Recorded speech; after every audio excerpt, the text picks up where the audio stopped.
أعوذ بالله من الشيطان الرجيم.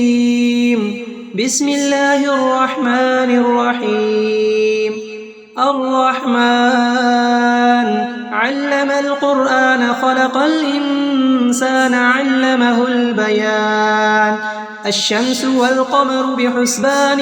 والنجم والشجر يسجدان والسماء رفعها ووضع الميزان ألا تطغوا في الميزان وأقيموا الوزن بالقسط ولا تخسروا الميزان والأرض وضعها للأنام فيها فاكهة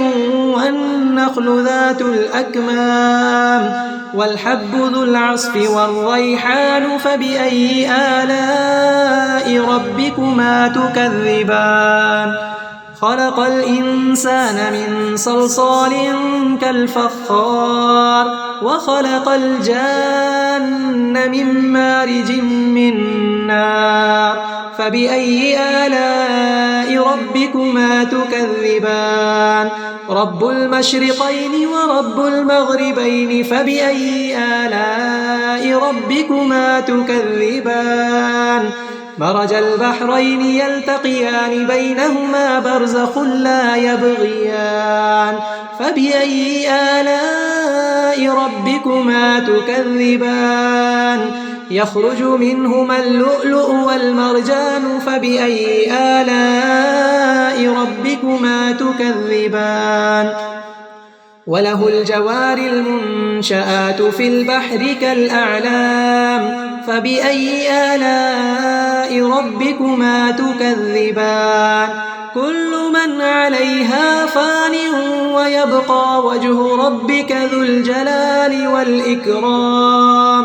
فبأي آلاء ربكما تكذبان يسأله من في السماوات والأرض كل يوم هو في شأن فبأي آلاء ربكما تكذبان سنفرغ لكم أيها الثقلان فبأي آلاء ربكما تكذبان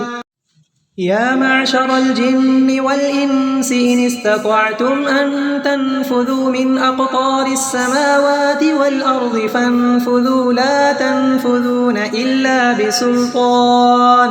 فبأي آلاء ربكما تكذبان يرسل عليكما شواظ من نار ونحاس فلا تنتصران فبأي آلاء ربكما تكذبان فإذا انشقت السماء فكانت وردة كالدهان فبأي آلاء ربكما تكذبان فيومئذ ربكما يسأل عن ذنبه إنس ولا جان فبأي آلاء ربكما تكذبان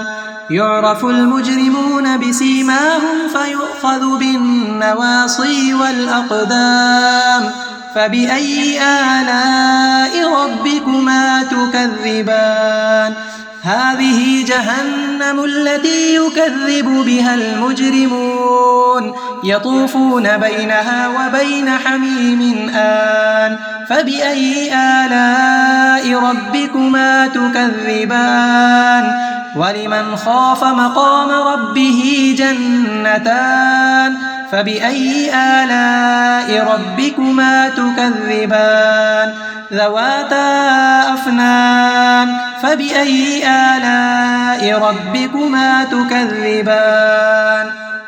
فيهما عينان تجريان فبأي آلاء ربكما تكذبان فيهما من كل فاكهة زوجان فبأي آلاء ربكما تكذبان متكئين على فرش بطائنها من استبرق وجنى الجنتين دان فبأي آلاء ربكما تكذبان فيهن قاصرات الطرف لم يطمثهن إنس